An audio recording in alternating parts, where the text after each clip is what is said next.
Okay, so we'll get started, and then people can join in as we go along. So, okay, sorry, I'm just reading the chat box. So, thank you for coming along, everybody, on a Friday night. It's nice to see you all and some new faces. And thank you to Mike, most of all, for taking time on his Friday night and offering to chat to all of us, because I know he's a very busy man, aren't you, Mike? I try and be, yes. So I think most of you are familiar with Mike. You've heard me talk about Mike, and those of you that have read Susannah's book, let's plug Susannah's book while we're here. She talks a lot about Mike throughout that book, and we're going to chat to Susannah during the talk. So for those of you that don't know, Mike is the director and founder of the Running and Movement School down in London. He taught me basically to do run analysis. So it was through Mike that I qualified as a certified run technique specialist. He's basically a genius, you won't mind me saying, when it comes to anything running and rehab related. So any questions you have tonight, please do take advantage and ask him. You can either, when I offer it out, you can unmute yourself and ask the question, or if you don't want to, just pop it in the chat box. And we've got quite a lot to cover tonight, and I'll do my best to get your questions answered by Mike throughout the session. So first of all, Mike, if I can just kind of hand it over to you, because I know lots of people are familiar with your name, but not necessarily with what you do at the running school. So could you just give us a little bit of information about what you do at the running school and what your role within that is? Okay, thank you. Thanks everybody for coming, and thanks for having me, Rach. So I set out the first speed and rehab centre in the UK about 22 years ago. So what we do is we do two things. We teach people how to move, and then we teach them how to move faster if that's what they want to do. So we cover everything from injury and rehab after surgery. We also work with stroke patients, and we work with a lot of runners, triathletes, both elite, professional, Olympic gold medalists and world champions, and ordinary recreational runners. And we do a lot of work with children as well from the age of 6. So in a nutshell, that's what we do. That's great. And people often ask me, Mike, are you a runner? So I say you're not a runner, but your story of how you got into rehab and your passion is really interesting. I don't know, have we got time to give them a little bit of information as to how you got into rehab? Yeah, do we have time? I'll keep it short. So I was a runner after I'm a failed professional footballer, so my career was over at about 17, just before my 18th birthday, with a serious injury. So following 4 years, totally destroyed my knee trying to make comebacks, and started running around 22, 23 years old. But the knee was in such a state that I couldn't do longer distances, so I just did 5K, 10K.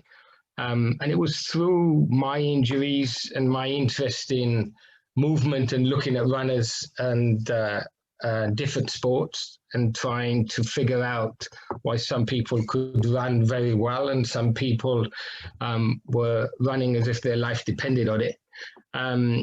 And I started studying movement at the age of 22. I was talking to a journalist who knew me years ago, and actually this month, I think it's 42 years since I started coaching. So quite a bit of time. And that nobody would give me a job in sport or in running in the 70s, mid 70s. So I got a job as a trainee computer operator. But I spent a lot of time, 20, 30 hours a week, coaching part-time, free of charge, trying to get qualifications, which didn't exist in those days, and had a big interest in rehab and movement. And that was my personal interest, trying to make myself better. And I followed two careers. I followed the coaching career, went into football, got lots of qualifications in football, and then did some courses with the International Olympic Association. And I became parallel having my IT career. So I became a senior vice president of two software companies. And I woke up one day and thought, I don't want to do this. I want to coach full time. And I don't just want to coach running, I want to coach speed, and I want to coach rehab. So I set up the first speed and rehab center, my first company in 1994. And then we have didn't have enough money to set up a center. So I spent a lot of time traveling to people. And then we set up the first speed and rehab center underneath the arches in Stamford Brook in 1999. It was cold, wet, draft, and it was great. So that's where we've been ever since. Cool, thank you, Mike. So what I'd like to start by doing, is Susannah there? I can't see you. I can see your name, Susannah. Yeah, you should. Cool. Hi. So what I was going to do is kick it off by doing a run analysis. So Mike is going to, I have asked Susannah, she's agreed. So we're going to share Susannah's initial videos and Mike's going to do a live analysis. So what I thought would be interesting, Susannah, if you don't mind just giving us a little bit of history as to why you went for the analysis. Was it because you're an injured runner? Was it performance related? What was the kind of story behind the first initial run analysis? I think like a lot of people, I broke myself and then came to Mike expecting him to put me back together again, which is probably a story he hears quite often. I was running quite fast, but I was also falling over all the time. I had actually had knee surgery to remove a bit of the chips in my knee that were causing trouble, the cartilage that had broken off. So I don't have very much cartilage left in my right knee, and I was falling over and running badly. And I knew I had a problem, but I didn't know how to fix it. And I think I just saw the running school advertised on social media, and they said sign up for 6 sessions. And I thought, well, I might as well give it a go because I've got nothing left to lose, and I really don't want to fall over on my face again. And then the rest of it is history, as they say. So is that something? Did you regularly fall over then when you ran? Yeah, because of my technique, which Mike will go into, my feet were crossing over, and so I literally would trip myself up. Which, whether you're doing that on the pavements of London or off-road at the end of a marathon, it's painful and it's not very pleasant at all. No, I can imagine. So I think most of us, we know Susannah because she did an awesome talk for us earlier in the year. But just for those of you that don't know, was it 2019, was it, that you got the world record? Yeah, so only last. Yeah, last year. Was it February? Yeah, end of January, February, first week of February, yeah. Cool. So that's if you haven't. Go on, sorry, I keep talking over you, Susannah. Sorry. Saying when you could go around the world. That's the most amazing thing about that challenge now, is that you can actually get to those places. So that's the book. If you haven't read it, it's a really cool read. So it was 7 marathons, 7 continents, 7 days. So just to give you that little history. So I'm going to hand over to you, Mike. Okay, have I got permission to share screen? Yes, I've given it you, hopefully. Okay. Yeah, that's cool. You see that? Yep. Okay, good. All right. So I'll just, this was Susannah's, just check the date. So this was Susannah's first videos that we took of her, which was July 2017, when she came in. So if I just run it for you and I'll take you through what we found. So, and we'll identify why she was tripping herself up as well. So when we look at a running analysis, the first thing we look at is how we're landing. So are we landing heel toe, are we landing forefoot or midfoot? And you can see that On the left side, we will land in heel toe. And then on the right side, we will land in real toe. The difference is really high toe here. So we were hitting the ground quite hard. The second thing we look at is, are we overstriding? So that's, are we landing ahead of our center of gravity, which means that when we land, we brake and we just brake ourselves, stop, and then restart again. So if we, how we measure overstride is we measure it from the hip coming downwards. So where we should be running efficiently, we should be landing a couple of inches ahead of this line. So what's easier for you to see, so we don't get too complex, is the gap between the front and the back. So that's the overstride. Okay. Now everybody overstrides in longer distances. The key is about how long we spend on the ground, because the longer we spend on the ground, the more the forces come up. So if we look at, that's the right overstride, and if we look at the left overstride, and it was the right knee that Susannah had issues with. Okay, so we see that the left one was a little bit longer than the right one, and we're hitting the ground with the heel, but this toe is lower than the right toe as we hit the ground. Okay, and I'll explain the significance of that as we go along. So the other thing that we look at is, are we utilizing all the right muscle groups to propel us forward? So when we run, as humans, our key muscle groups are the glutes, the hamstrings, the quads, and the hip flexors. If we look at the height of the heel, and this speed was that we were running here was Susannah's 5K speed, so we calculate it at the race pace. So if we look at the left heel, and we'll see this from the back as well, that's the height of the left heel.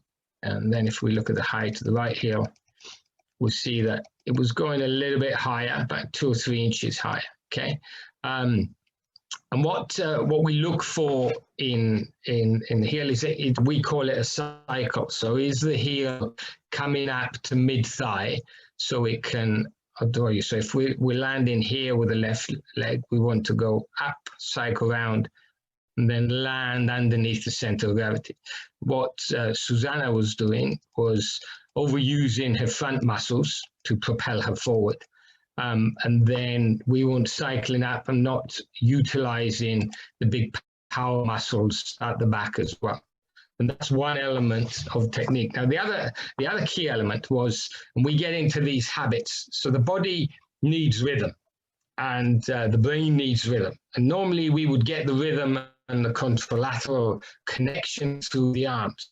But many of us don't use our arms correctly. So what we tend to do, and Susannah was a classic here, is we tend to rotate using our shoulders, and we're getting the rhythm from our shoulders. And the brain will find a way to get rhythm. So if it doesn't get it from the arms, it gets it from the shoulders. I see a lot of masters runners who get the rhythm from their head. So you see this pigeon-like movement where they're going forward. So if we look at Susannah's right shoulder, you see that it's rotating over, her left shoulder is rotating over to the right as she's landing with the right foot, and then she's doing the same on the opposite. Basically, spending a lot of time on the ground, hitting the ground hard, and then we're rotating the shoulders, so that is causing another inefficiency, and we're not cycling the legs out to get the big power muscles going. Okay, so that's the side. The really interesting part is the one that runners can't see, which is the one from the back. So if we go through this, and I'll just get it a little bit closer, and I'll explain to you why Susannah was tripping herself up. So if I slow this down a little bit, so we just see it in slow motion. And it was the right knee that was the issue. Okay, so you can see, if we look at the upper body from there, we can see that the arms aren't doing anything, they're just there, but it's the shoulders that are getting us the rhythm. Okay, And if we take that from toe off, what should be happening is as we toe off, this is the left side toeing off. Let me just draw the line here.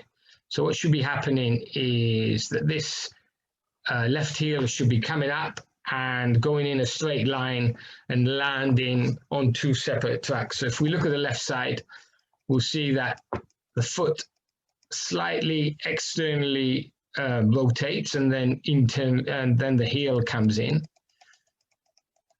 and then we'll mark where it lands. I'll take this line away so you can see it. I'll just mark it down there.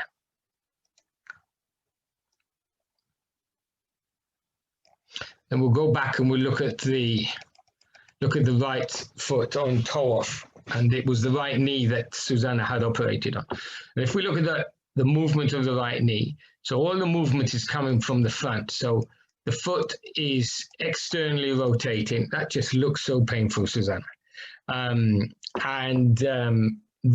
it's coming around using the front of the legs, so the quads and the hip flexors. And then we're landing not just on the same line, but almost on the opposite side. So you'll see how the body starts to make adjustments now. So we're seeing a number of inefficiencies. One is we're hitting the ground way ahead of center of gravity. The other one is we're spending a long time on the ground and we're not getting the rhythm from the arms, but we're getting it from the shoulders. So what happens is when we run inefficiently is we spend a long time on the ground. And then if I just draw the line here, and then the key to injuries is how long we spend on the ground, okay? So if we look at the left side, I'll just bring this up a bit here. And then we'll load that left leg. And we see that we start to drop. And we've got a little bit of a hip drop over there. And actually, Susannah wasn't dropping a long time on the ground, but because of the inefficiency of the movement, it's the angle that was causing the knee pain. And that repetitive steps of inefficiency eventually caused the problem. Now, why was Susannah tripping up? She wasn't tripping up with the right leg. She was actually tripping out with the left leg. So when she got tired, watch the left leg, how close it comes to the right heel. So she was actually, when she got tired, she was kicking her right leg with her left leg, and that's why she was face planting and going down. Okay, so if I show you now, let me see if I can do this. I'll show you 6 weeks later. I'll show you Susannah's afters, so you see the changes that we did in the first 6 weeks. Okay. So I'll just run that in a little bit of slow motion so you can see.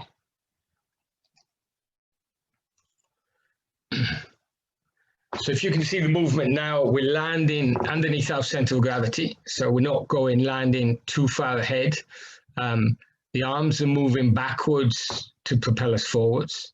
And you see the heel is cycling up a lot higher mid thigh. And that cycle is dependent on the speed that we're going.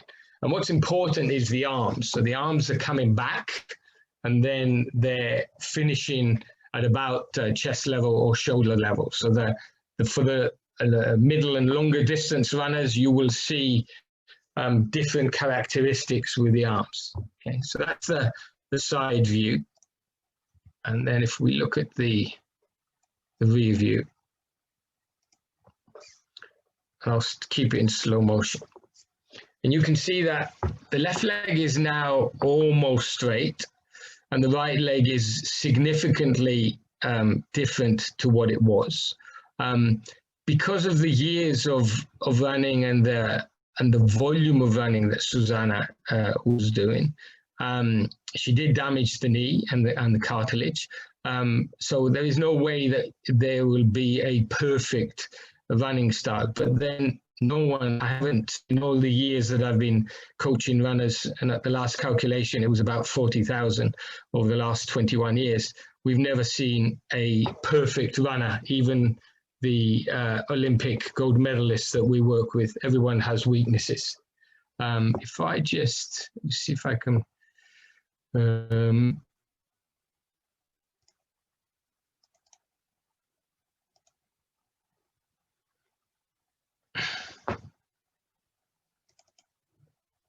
so that was the post.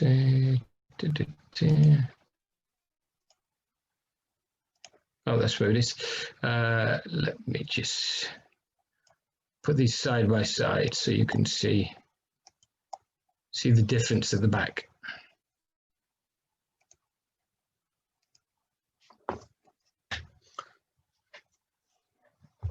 You can see the difference with the movement of the cycle and the feet on the before, which was the one with the pink top, and the one with the black top, and you can see the difference with the arms as well. Mike, it's quite jolty. Is that just I don't know if it is your end, the video? Mine's pretty clear. So Yeah. is that better? Maybe it was the That's slow a little motion. bit better, yeah, a little bit. Yeah, I think it's probably the software. Yeah.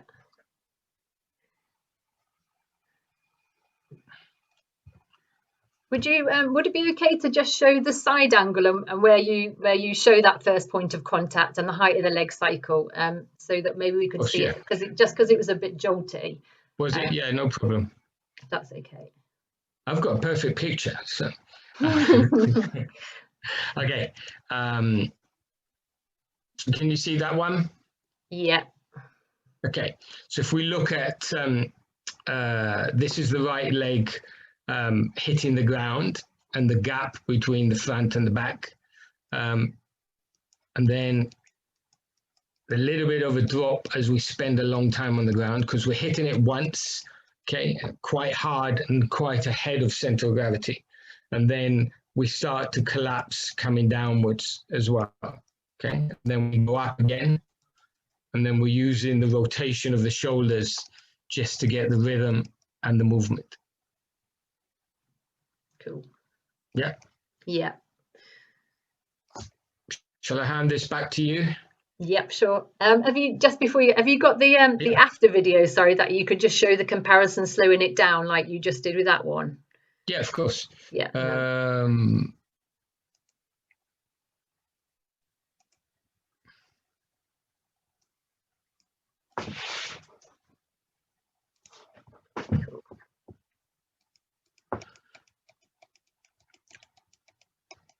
So we see the overstride is a lot less. So you see the gap between the front leg and the back leg on the left side. And it was the left leg that was overstriding by almost a foot, actually. And then if you look at the right side, okay, again, there's the first point of contact. And again, we've minimized the overstride there. And then our runner stays a lot taller, and we're using more muscle groups to propel us forward. Okay. And if you look at the arms, you can see that the arms are coming backwards, and we're minimizing the rotation of the shoulders. It looks so different, doesn't it? It's such a big change. Yeah, and it's Susannah can explain to you what she felt and what she feels now when she runs, which is slightly different to how she was running before. Are you there, Susannah? I am indeed. Yeah, it's quite incredible to relive it, actually. I can't believe how fast I ran with that absolutely awful technique. And I guess the thing that I take out of all of this is that it's always just work in progress. I mean, I was at the running school this morning with the team doing the same type of session I've been doing for the last 3 years, just to keep reinforcing this. And I think that's maybe the thing that people don't want to hear. They think you do like 6 courses, you get fixed as a runner and off you go. but actually you don't. You're constantly trying to get better. And my incentive for doing it is that the harder I work and the better I can maintain my technique, the longer I can run for. So hopefully when I'm 75, I'll still be running, because I'll be looking after myself and doing it in a way that's not damaging my body. Mm. And I was the same when I started with Mike. It must have been about 5 years ago when I did that first course now.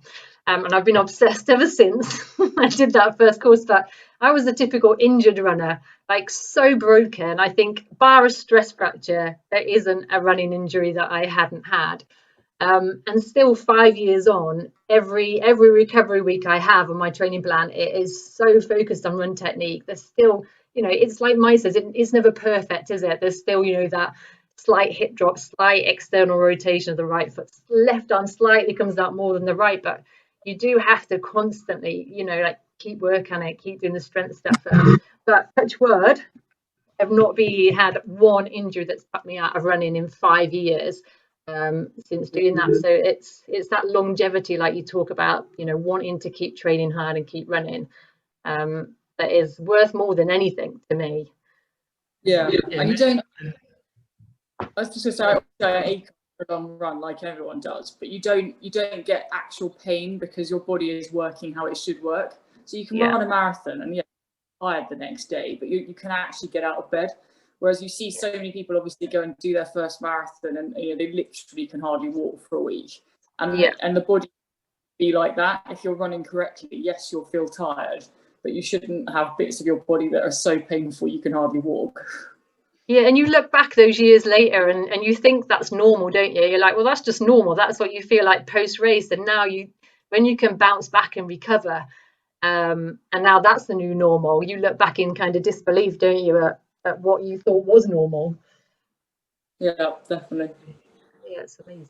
Yeah, and then with many of us, we forget, because running is something that we do automatically, right? It's our second most widely used gait after walking, and we think it's something that just happens naturally. But running is a skill, and it can be taught, it can be developed, and it can be improved continuously as much as we want to do it.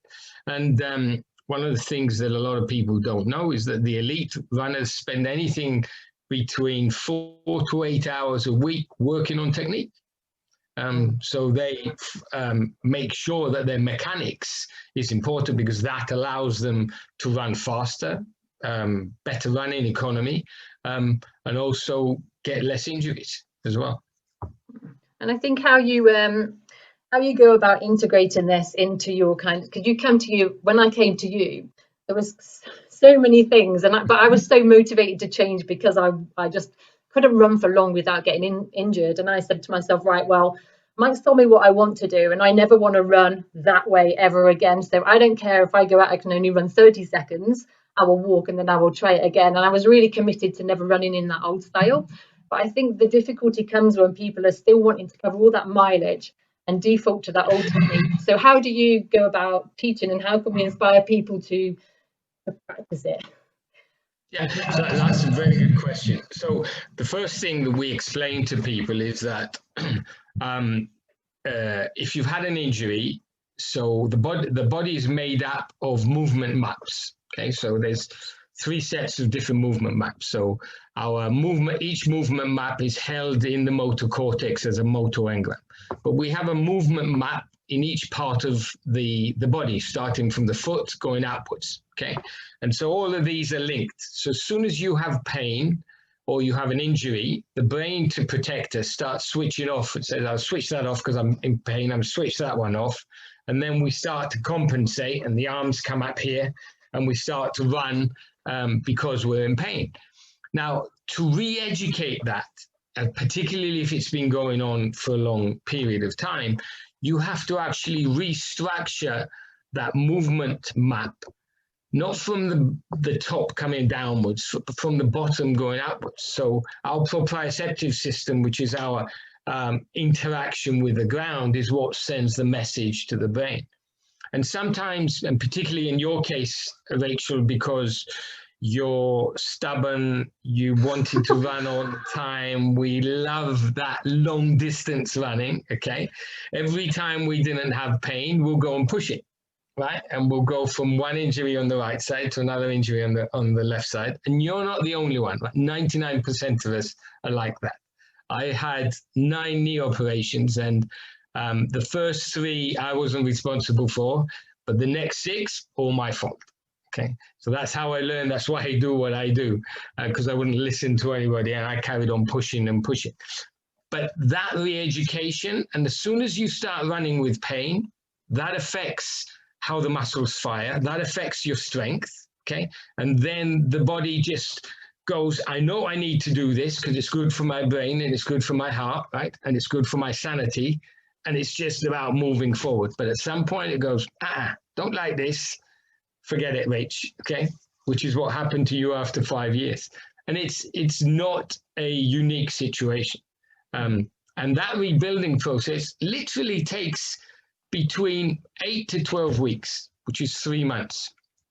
But there are ways, of course, the most important thing that runners want to do is get that feel-good feeling, right? So there are good ways that we use when you can't run to still get those endorphins and that runner's high, but without actually causing the pain as well. So it's that combination and the re-education that helps to get runners back on track. Mm-hmm. Is there, just before I move on to what I'm going to move on to, are there any questions based on what we saw with Susannah and the run analysis? Has anybody got any questions? No questions. No way. Okay, that's cool. If there is any, then obviously just pop your hand up or write in the chat box, and I must remember to look at the chat box. Okay, so we've got, where is she? We've got somebody else on here. Judy, where are you? Is she gone? I can't see her. I think she's right there in the middle of the bottom of the screen. I can't see it. Can you? There she is. Sorry, I couldn't see you for looking. So we've got Judy on.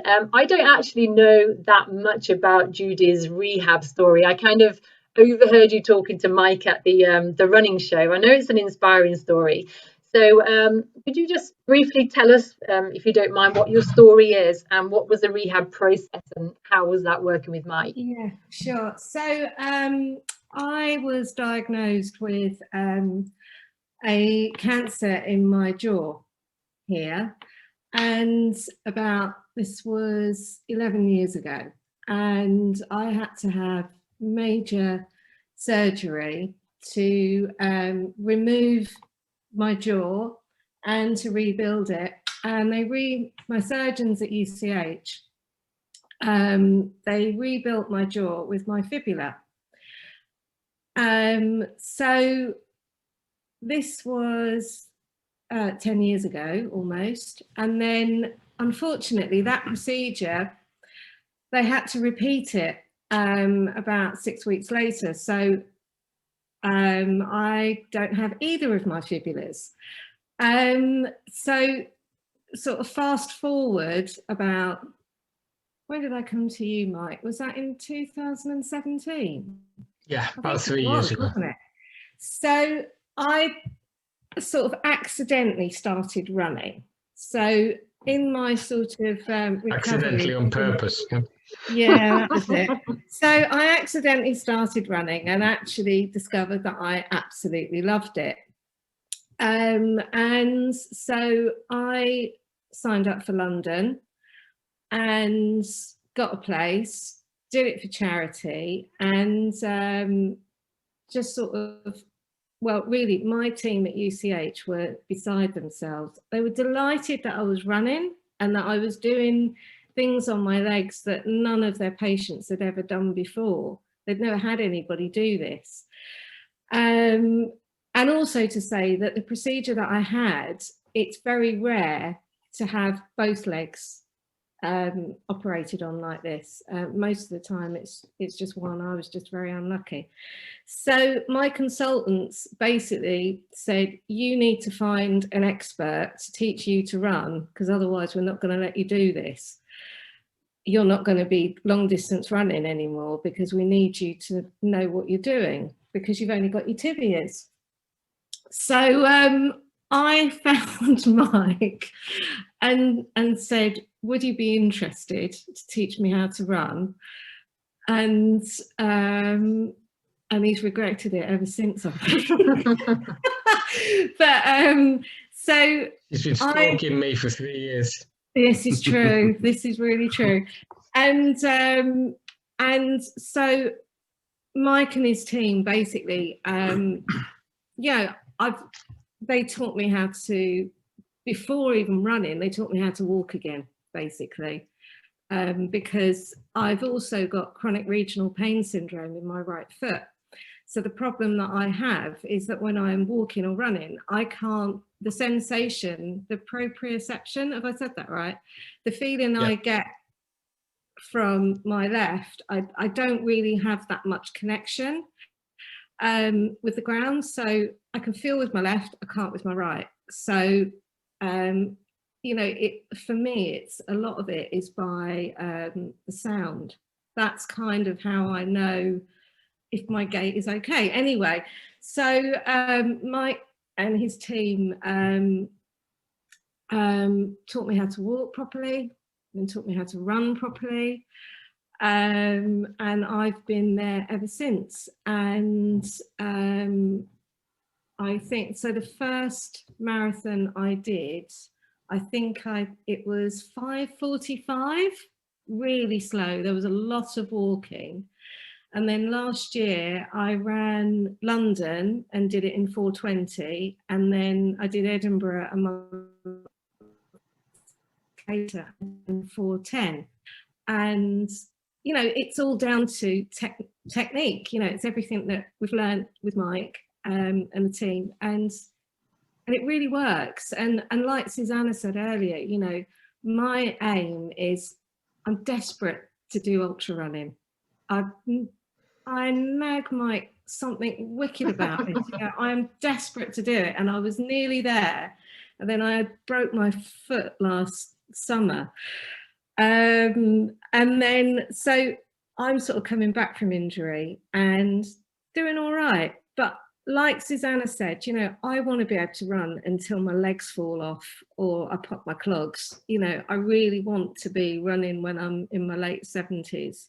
It seems like that's a common motivation, isn't it, in terms of learning the run technique, is that longevity again, being able to keep running.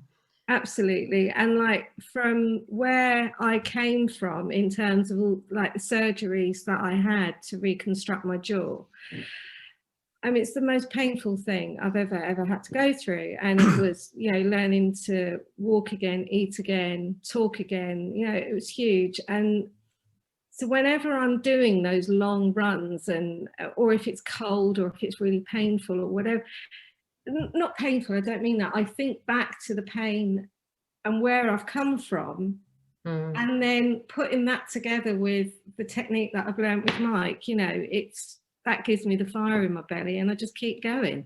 It's amazing. It's a really amazing, inspiring story. And it must be for you, Mike, it must be quite wonderful to watch Judy's progress. Oh, absolutely. It's why I get up in the morning is for people like Judy with her mental strength and Susannah as well, because we can teach all the technique and give all the instructions, and Judy doesn't always listen to instructions. But you need this internal mental strength to keep going and to repeat it, and then not allow setbacks to stop you. And that's how you achieve stuff. It's not it's not the technique. You need that inner strength as well. Really cool. Thank you for sharing that, Judy. I know Helen's put amazing Judy in the chat box, so thank you so much and good luck with all your running. I shall follow you on Instagram and see how you get on. Thank you. The ultra world, you're welcome. So Leanne's just asked the question, Mike, what other techniques does Mike use to get the endorphins when you can't run or can't run as far as you would like? So Leanne's coming back from COVID. Okay. Can't run as much though. Yeah. Okay. So I'll let you into a secret right now as well. So that runner's high that you get, you don't get it from the endorphins. The endorphins come afterwards. You get it from a part of the brain which produces endocannabinoids, and that's the name tells us, right? It's to do with how we feel and how we get that high. And you can get that not just with running, you can get that with walking, but you just need a little more distance. Where you would get it in running with half an hour, you need 45 minutes to an hour with walking, particularly if you're walking correctly. But also we have a methodology that we use called dynamic movement skills that stimulates the sensors at the bottom of the feet, and that helps the brain recharge the nervous system and correct the synchronization, and that also helps to give you that high and that feeling that you have trained at that level rather than working at this level. She's very familiar with DMS, aren't you, Leanne? They're all very familiar with DMS. We do lots of it. Is there anybody who wants to ask, because I know a lot of you have done a run analysis with me, is there any particular part of the run technique that I've tried to teach you that you struggle to maintain or struggle to change? Is there anything that, because I know with the leg cycle, people struggle initially to get that high and maintain it. Is there anything anybody wants any advice with in terms of the run technique? Are we all perfect now? Nobody's answering. Okay, that's cool. Do you mind? Oh, sorry, Gareth, go on. Yeah, I have a question. It's not what you just said there, Rachel, but Okay. just more generally, Mike, when you see someone like the video you showed of Susannah, there was really great change between A and B. But when you take that first video and you kind of identify things that need to be fixed, what do you say to the athlete? Is it just stop doing that, or do you give them specific drills or things to focus on? Okay, Gareth, are you a coach? I am, yes. Yeah. So how many runners have you said stop doing that and they've listened to you? Exactly. That's why I'm asking the question, Mike. Yeah, because no one ever does, right? So because runners will go, yeah, of course I'll stop running, and then the inside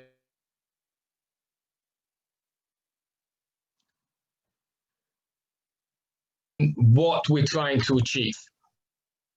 And the second one is you've got to give them alternatives, okay? Because a lot of us use running as therapy, use it for calmness, for balance in our life. So it's both physical and it's mental as well. So our methodology is we explain what the problem is, but we explain the solution as well. And we give them solutions that they can start straight away.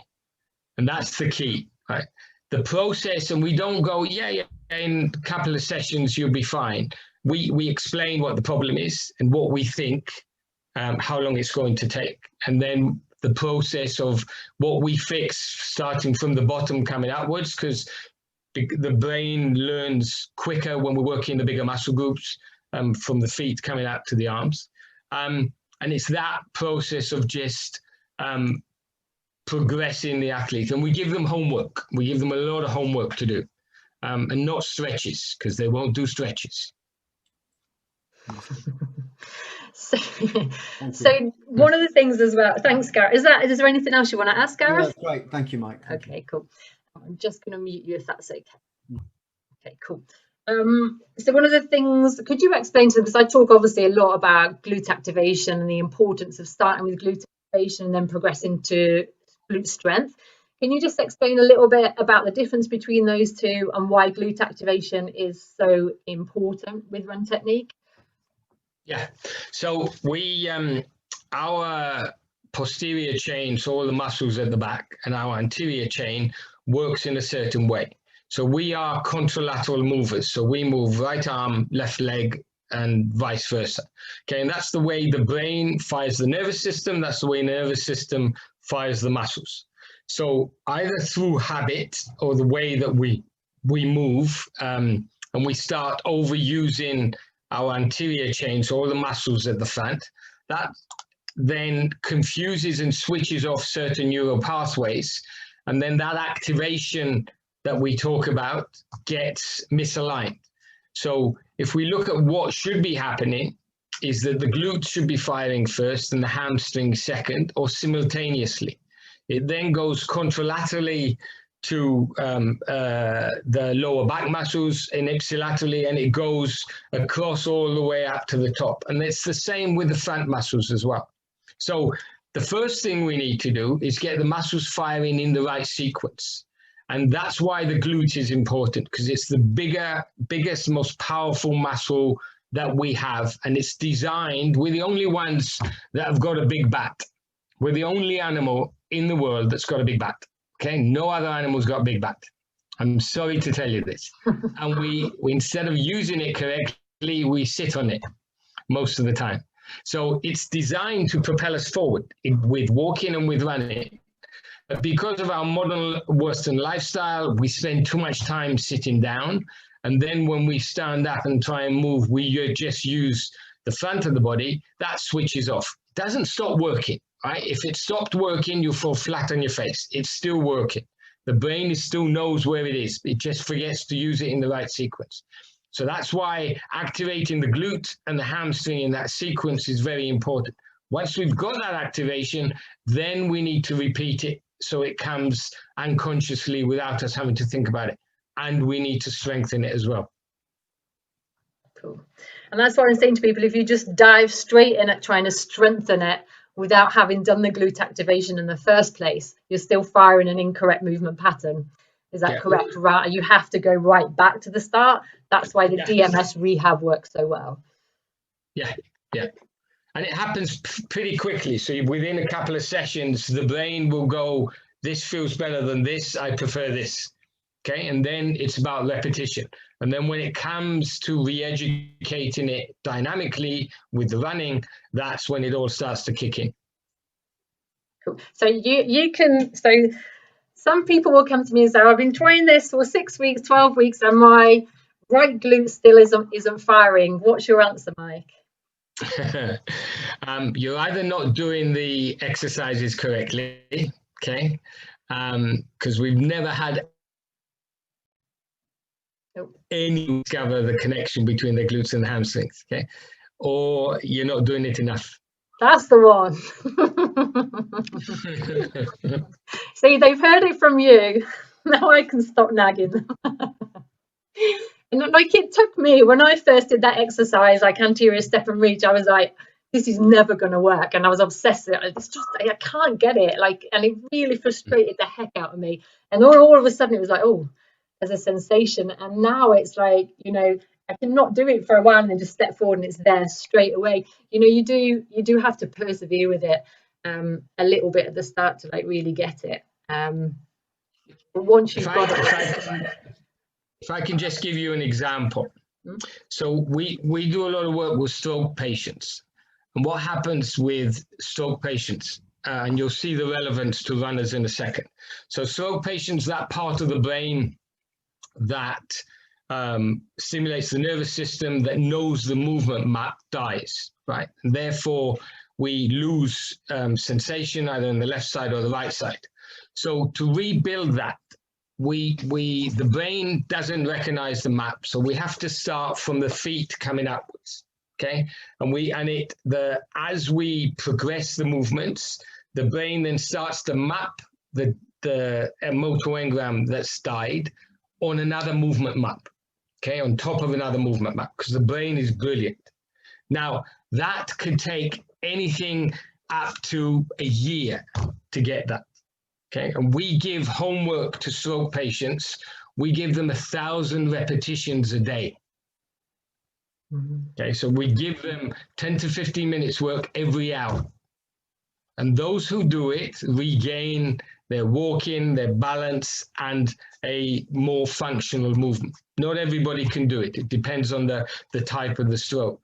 So it's the same process with not as many repetitions for us to activate our glute. But you have to rebuild that map so the brain knows, okay, I get it. And it comes easier if you haven't had a stroke.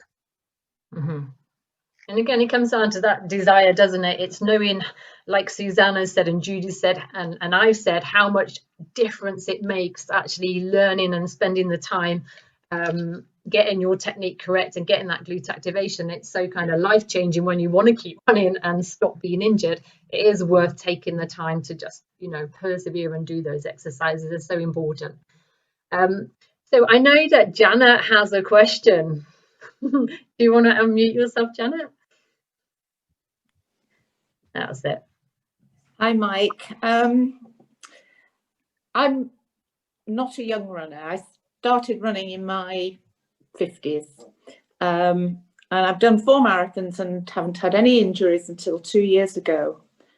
And I don't quite know what triggered it, but I got out of my car one day after I'd been running and my right knee collapsed. And it was a tear in the medial meniscus. So that was 2 years ago, and I had surgery on it 18 months ago. Got back into running, started seeing Rachel, and felt I was really making some good progress, sort of coming back from this injury. But then earlier this year, just before the pandemic broke, I managed to get a holiday in, and unfortunately I twisted my knee on the beach running, and it just felt like the same injury all over again. I think actually it wasn't quite so bad because it didn't hurt for as long, and I did get back to running eventually, but it's never been quite the same. And since then I've had setbacks and I get back and then another setback, and I just have niggles all the time. And I just feel at the moment that I've lost all my running fitness. I've lost pace and endurance. I do rehab exercises every other day or so, but I just feel I've lost it at the moment, and I'm desperate to get back my running fitness. So what advice could you give me? Okay, we probably need to take this offline, otherwise we'll be here all night. But what happens, and unfortunately, Janet, the older we get, the longer it takes to rebuild everything. Okay, and we have to do the right things at the right time. So what happens with the meniscus is we all have small little flaps, okay, because of the wear and tear. And if we're unlucky and like you twisted it, then it starts to affect the balance of the knee. We call it the sensory motor, right? So you need to do 2 different things. First is get the correct movement with walking and running, and then you need to get the strength back in the different muscle groups, okay? The activation and the strength together. And if you don't get that strength back, the impact of running, okay, will just cause small micro tears again.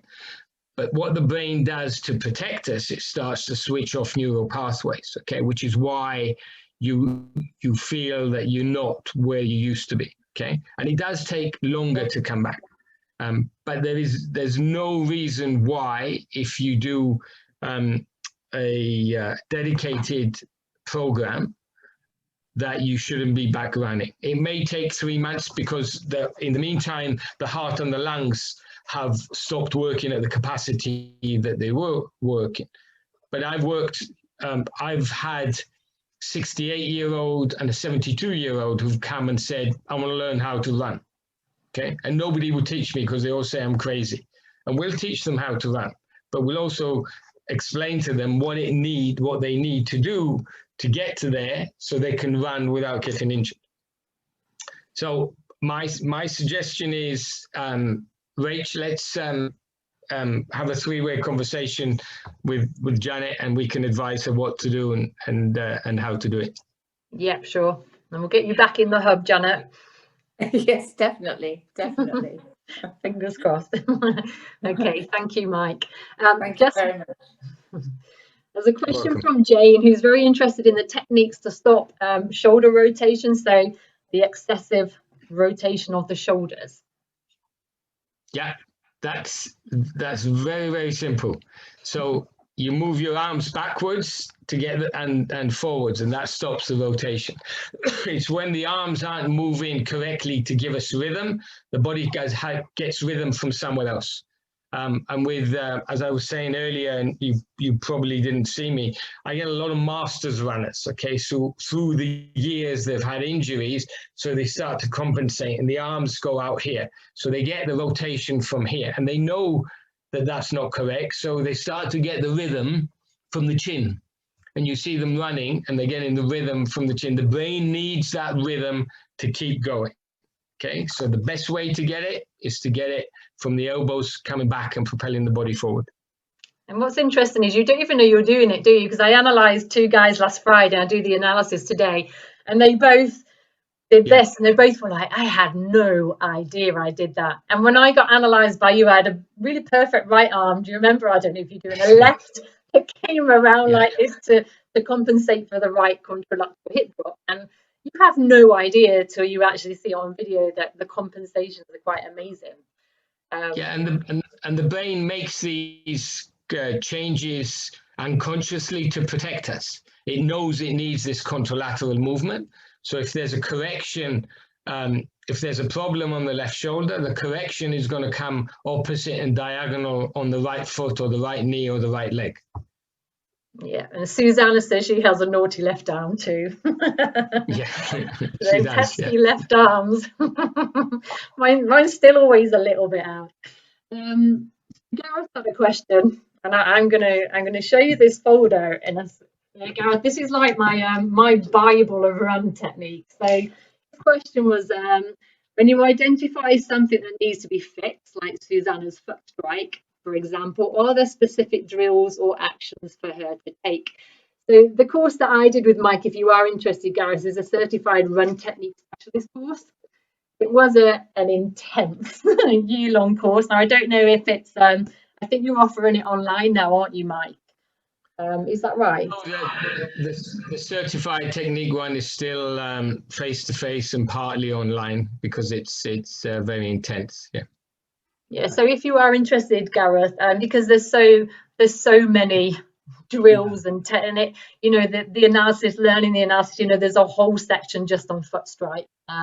It's the best thing I've ever done, and I would do it again in a heartbeat, and I'd thoroughly recommend it. So if you are interested, just drop Mike an email at the Running and Movement School. But do you still do that weekend course? The biomechanics of running. So if you didn't want to do the full intensive, there's the weekend course. So yeah, if you want the specific drills and things, Gareth, that's available. Yeah, for obvious reasons, we've stopped the face-to-face courses until beginning of April, but we do online education, and we have some online courses which build up to it as well.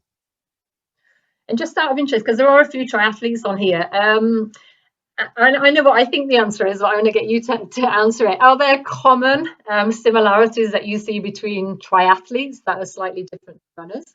Oh, absolutely, yes. And I've worked with a lot of professional and recreational triathletes and Olympians and world champions as well. So the particular characteristics of coming off the bike, but also swimming, causes different changes to the body. One key characteristic is if you're spending a lot of time on the bike or you're getting off the bike to run, it takes time before the posterior chain kicks in because it's the quads and the hip flexors are firing first. And that causes us to hit the ground a lot harder, and it's difficult to cycle up. And again, it's a re-education, it's a movement re-education process. And that automatically improves your speed, both off the bike, so in the run, but also on the bike as well, because you're producing more power on the bike. I worked with a professional cycling team, which discovered me by accident. I was in Lillehammer doing education at the Norwegian Olympic Association, and they were doing power runs on Lillehammer mountains, and one of the physios came down to ask something, and he saw us working with the dynamic movement skills, and he said, "What's that? Why are you using it?" And we explained what it is.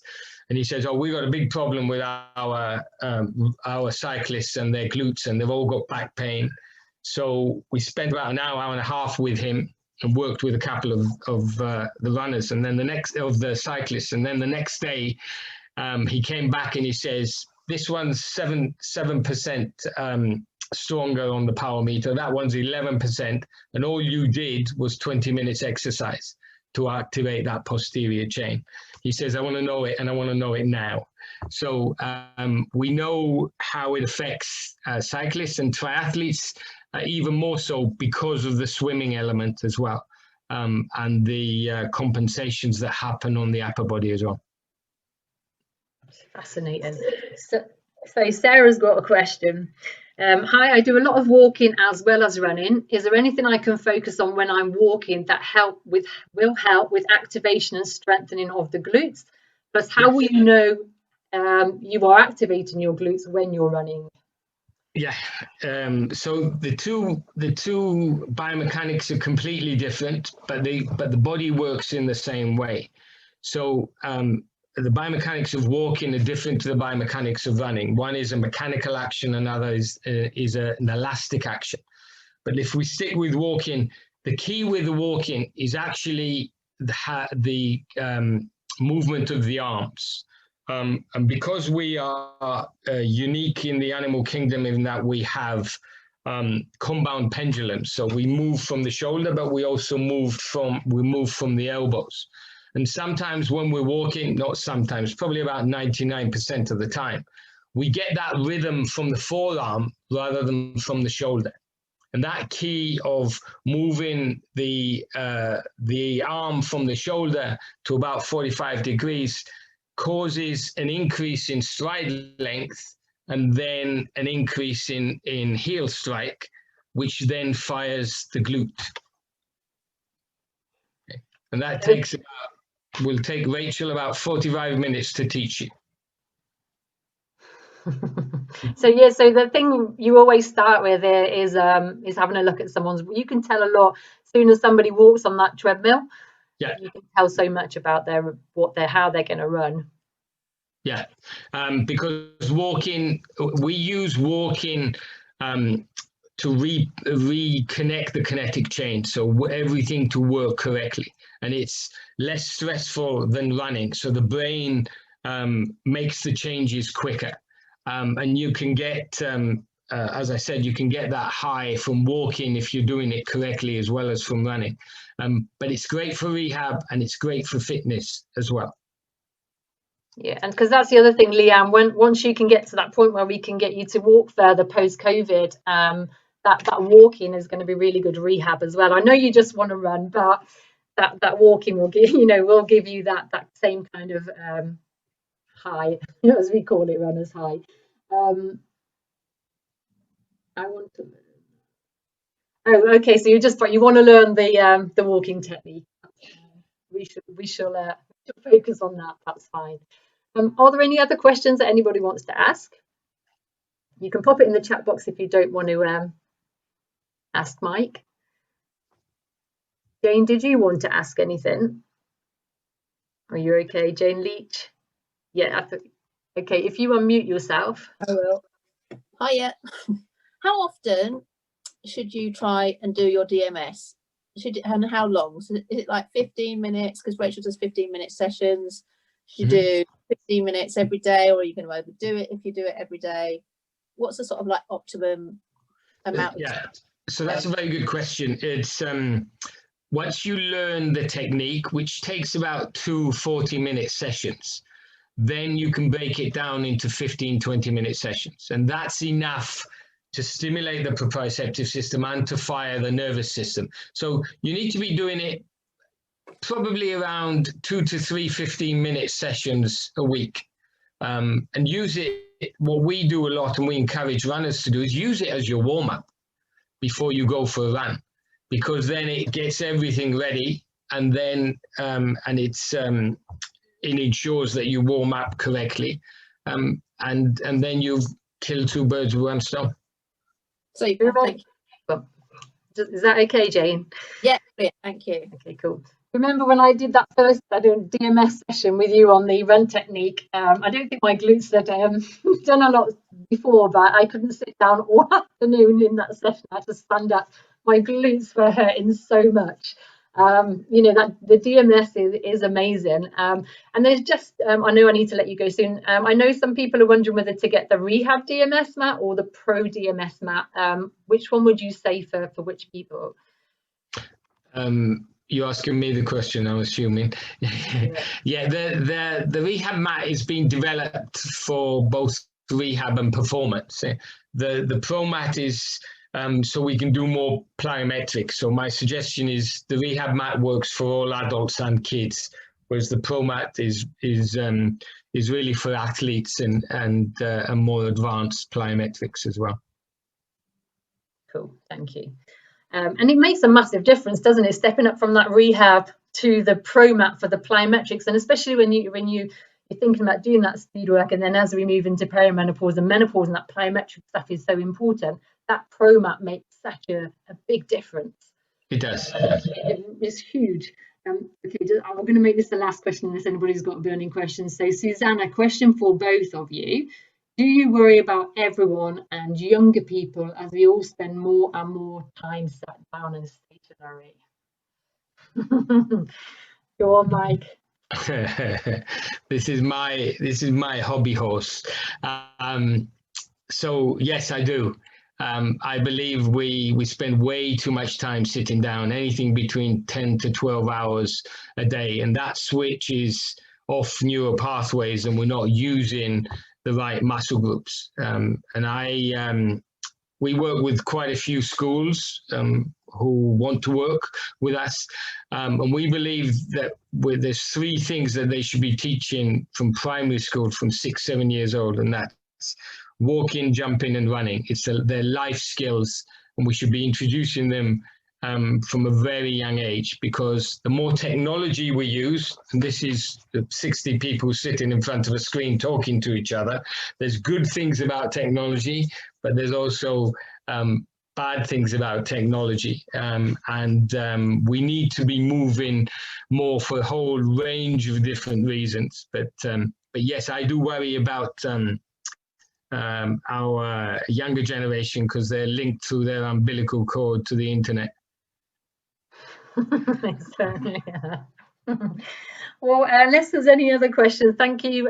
Really, thank you so much for taking the time to speak to us. I really appreciate it, and I'm sure everybody else did. So unless there's anything else you want to say, Mike, I'm going to let you go and enjoy your weekend. Thank you. I'm working tomorrow, coaching all day, so yeah, that's enjoyment for me.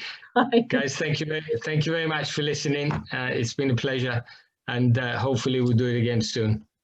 Cool. Thanks ever so much, Mike. Cheers. Bye. See you later, guys.